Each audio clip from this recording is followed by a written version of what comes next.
Property बाजार में निवेश की सटीक सलाह के साथ पेश है आपका पसंदीदा शो प्रॉपर्टी इंडिया। हमारे रियल एस्टेट एक्सपर्ट्स के साथ जानिए कहां आपके बजट में मिल रही है सही प्रॉपर्टी और कहां पर निवेश आपका पैसा कर देगा दुगना। आपके सवालों के जवाबों और रियल एस्टेट की हर बड़ी खबर के साथ मौजूद है हम। नमस्कार, मैं हूं अंजलि स्टवाल। इसके अलावा अगर आप प्रॉपर्टी पर और ज्यादा जानकारी चाहते हैं तो आप हमारी वेबसाइट ndtv.com/property पर जा सकते हैं। चलिए सबसे पहले एक नजर डाल लेते हैं कि आज क्या क्या है खास। मुंबई में धर्म और खान-पान जैसी कई चीजों के आधार पर किराए पर नहीं मिलता मकान। इस तरह की बंदिशों पर पाबंदी के लिए बीएमसी ने बदला नियम, लेकिन क्या कानून बदलने से हालात बदलेंगे? रिहाइश या निवेश के लिए शहर के कौन से इलाके हैं सबसे बेहतर? पाइए अपने सवालों के जवाब। और लेंगे मुंबई के अंबरनाथ प्रॉपर्टी बाजार का जायजा।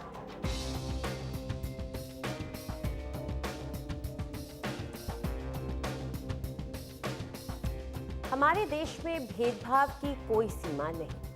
जात पात, धर्म से लेकर खाने पीने की आदतों तक को लेकर भेदभाव करते हैं और ये देखने को मिलता है मुंबई में मकान किराए पर लेने की कोशिश के वक्त या मकान खरीदते वक्त। लेकिन अब ये सब इतना आसान नहीं होगा, ऐसा दावा है बृहन मुंबई म्युनिसिपल कॉर्पोरेशन का।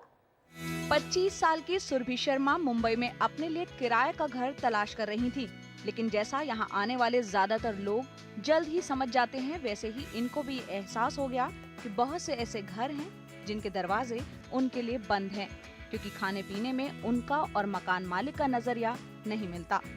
डील क्लोज करने गए हम लोग और हमने ओनर से बात की। ओनर आया एंड ही सेज, जो पहली बात उन्होंने बोली थी वो लाइक आप खाते तो शुद्ध शाकाहारी खाना है ना, तो अगर हम नहीं खाते हैं तो क्या होगा? लाइक नहीं, मैं तो घर ही नहीं दूंगा किसी को जो नॉन वेजिटेरियन खाता है।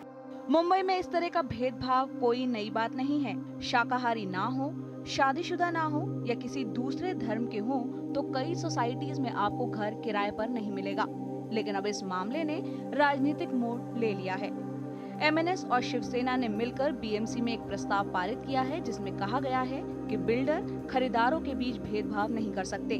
प्रस्ताव के मुताबिक जो डेवलपर ऐसा करता पाया गया उसे कमेंसमेंट सर्टिफिकेट नहीं मिलेगा। बहुत सारे लोगों का ये कहना था कि हमें धर्म के नाम पे या फूड ईटिंग हैबिट्स कि आप वेजिटेरियन हो, नॉन वेजिटेरियन हो, इस बारे में हमको फ्लैट्स डिनाई कर रहे ऑन दिस बेसिस। तो हमें लगा कि इसके बारे में कुछ ना कुछ एक ठोस कार्रवाई करनी चाहिए। फिर हमने थोड़ा सर्च किया, थोड़ा रिसर्च किया, फिर हमको लगा कि इसके बारे में रूल बनाया जा सकता है। उसके लिए हमने ये नोटिस ऑफ मोशन मूव किया है। बिल्डर और जानकार इसे महज एक सियासी हथकंडा बता रहे हैं, जिसे लागू नहीं किया जा सकता। सभी मानते हैं कि ये समस्या बड़े पैमाने पर है। हालांकि इसके आंकड़े नहीं हैं, पर डेवलपर कहते हैं कि छोटे असंगठित बिल्डर ऐसी शर्तें लगाते हैं और मुंबई में इनकी बहुत बड़ी तादाद है।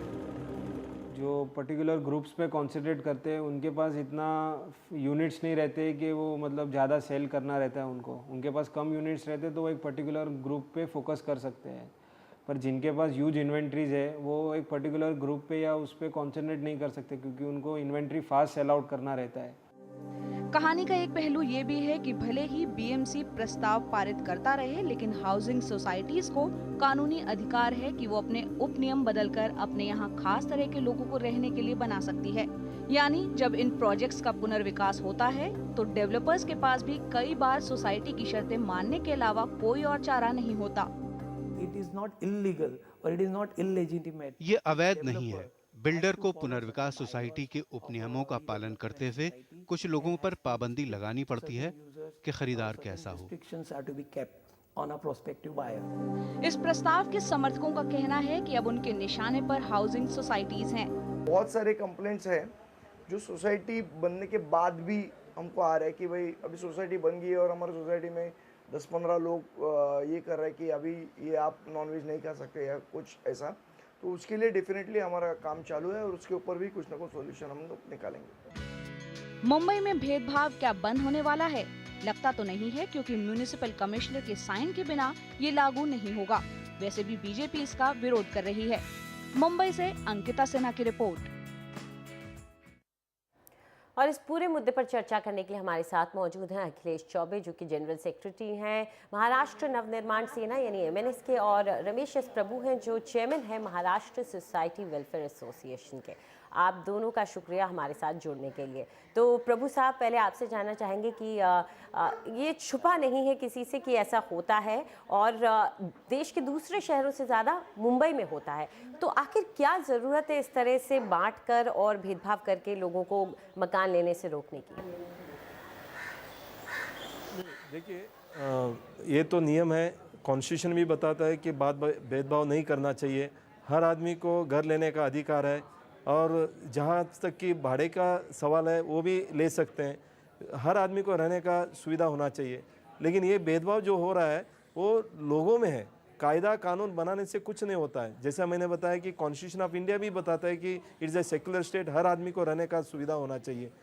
तो ये भेदभाव जो है लोग करते हैं। कोई भी आदमी ये नहीं चाहते कि मुस्लिम एरिया में जाके रहें, या कोई ये नहीं चाहते कि हिंदू कॉलोनी में मुस्लिम आके रहें। तो अलग अलग भेदभाव हो रहा है, ये सही से गलत है।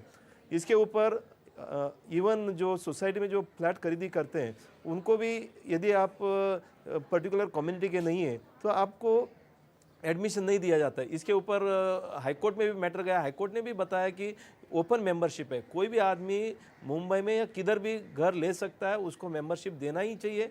और जाति के हिसाब से या जो भी खाना के हिसाब से उनको जो भेदभाव करते हैं ये गलत है। तो ऐसे मेंबरशिप ग्रांट किया है। और जहाँ बाईलॉज है उसमें कई बार ऐसे कंडीशन डालते हैं कि ओनली जीएसबी कम्युनिटी को दिया जाएगा, यही कम्युनिटी को दिया जाएगा, नॉर्थ इंडियन को दिया जाएगा। ये भी हाईकोर्ट ने खंडन किया है और बताया है कि ऐसे कोई भी उपविधि या बाईलॉज आप नहीं कर सकते हो। इसको सरासर अन्याय कहा गया। आज बीएमसी जो कर रहे वो एक तरह से अच्छा है, लेकिन कहाँ तक ये सही हो सकता है वो तो वक्त ही बताएगा। जी बिल्कुल। अखिलेश जी, आप क्या मानते हैं कि डेवलपर्स के ऊपर कानून लाना ज़्यादा आसान शायद साबित होगा, और इस तरह का नियम आ जाता है तो शायद उतनी मुश्किल ना हो, लेकिन क्या सोसाइटीज़ के ऊपर ये कानून लागू किया जा सकेगा? मुझे लगता है इस पूरी समस्या को दो अलग अलग पहलू करके देखना चाहिए। पहली चीज है जो रेंट की बात है, रेंटल जो प्रीमाइसेस लेते हैं, ये रेंटल प्रीमाइसेस फ्लैट ओनर्स देते हैं, ना कि बिल्डर्स देते हैं। तो जो रेंट पे जो घर ले रहे हैं उनके जो ऑब्जेक्शंस हैं ईटिंग हैबिट्स के बारे में, उसके लिए लोगों को जागरूक होना चाहिए। और मुंबई जैसे कॉस्मोपॉलिटन शहर में ये शर्त या ये इस तरह के कोई कंडीशंस नहीं रखने चाहिए। जहां तक डेवलपर्स की बात है तो मुझे लगता है मुंबई महानगर पालिका में बहुत अच्छा ये मूवमेंट किया हुआ है, क्योंकि कुछ स्पेसिफिक डेवलपर्स हैं जो एक पर्टिकुलर समाज से हैं और वो इस तरह की चीजें कर रहे हैं। ये सिर्फ ईटिंग हैबिट्स के बारे में नहीं है, तो एक पर्टिकुलर समाज के लोग ही उनका फ्लैट खरीदें, ये इसलिए है। और इस विषय को हाईलाइट करके वो अपनी इन्वेंटरीज बेचना चाहते हैं। तो कहीं ना कहीं ऐसे डेवलपर पर एक चाप लगेगी और इससे एक अच्छे समाज का निर्माण होगा। जी बिल्कुल।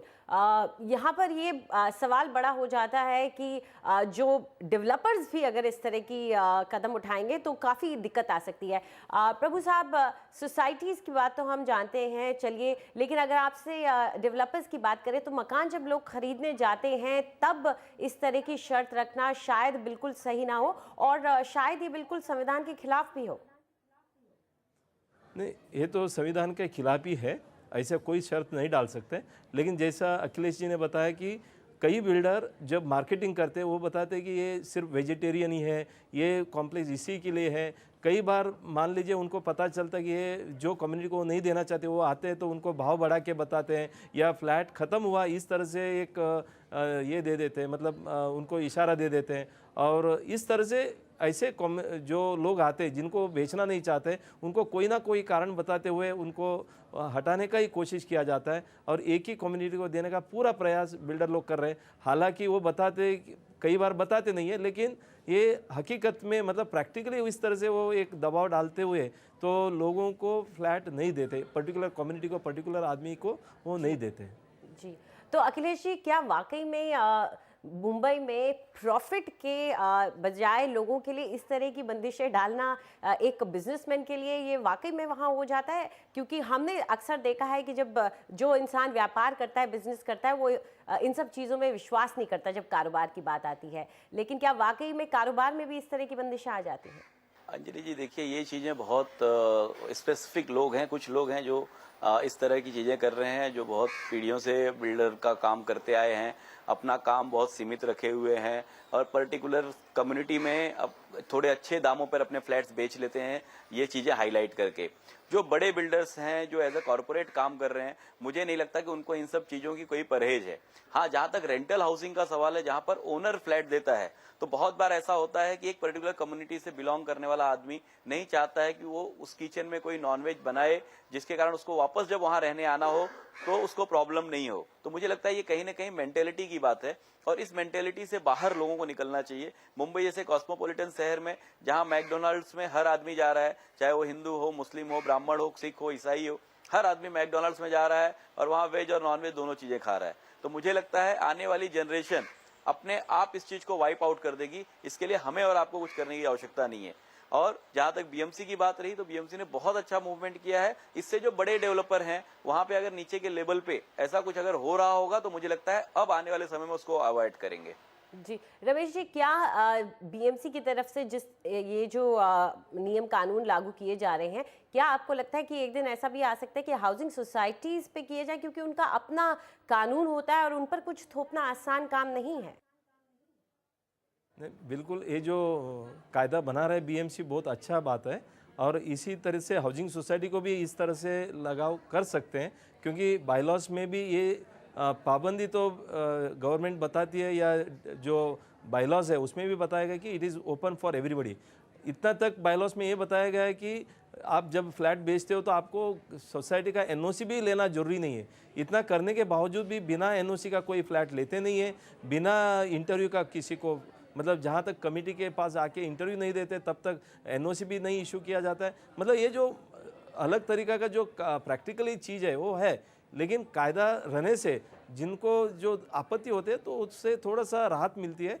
और ये जो बीएमसी ने किया वो अच्छा है और हाउसिंग सोसाइटी में ऑलरेडी हो चुका है। जैसे मैंने बताया कि हाई कोर्ट ने, सुप्रीम कोर्ट ने भी आदेश दिया है कि आप ऐसे मतभेद नहीं कर सकते। हर आदमी को फ्लैट लेने का अधिकार है, हर मेंबर को, हर एक आदमी को सोसाइटी का मेंबर बनने का भी अधिकार है। जब आप फ्लैट खरीदी करते हो तो आपको मेंबर बनने का भी उतना अधिकार है। मुझे लगता है कि ये थोड़ा अच्छा मूवमेंट बीएमसी ने किया है। उसी तरह से और इसको आधार लेते हुए government of Maharashtra cooperative department में भी ऐसे कोई सर्कुलर हाउसिंग सोसाइटी को भी देते हैं, उससे थोड़ा सा सावधान जरूर हाउसिंग सोसाइटी में होंगे। जी, और अगर अखिलेश आप लोगों को इस पूरे मामले में थोड़ा ऑपोजिशन झेलना पड़ता है दूसरी पार्टियों की तरफ से, तो आप लोगों को आगे क्या कदम रहेगा?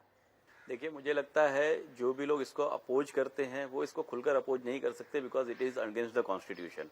तो कहीं ना कहीं इस तरह का अपोज जो है वो सर्टेन कम्युनिटी को या certain section of the voters को दिखाने के लिए, रिझाने के लिए किया जाता है, तो उस अपोजिशन का कोई बहुत बड़ा मतलब नहीं होता है। We are going ahead with this और मुझे लगता है कि मुंबई जैसे कॉस्मोपॉलिटन शहर में ये बहुत एक अच्छी शुरुआत है और इसको बाकी शहर भी धीरे धीरे फॉलो करेंगे।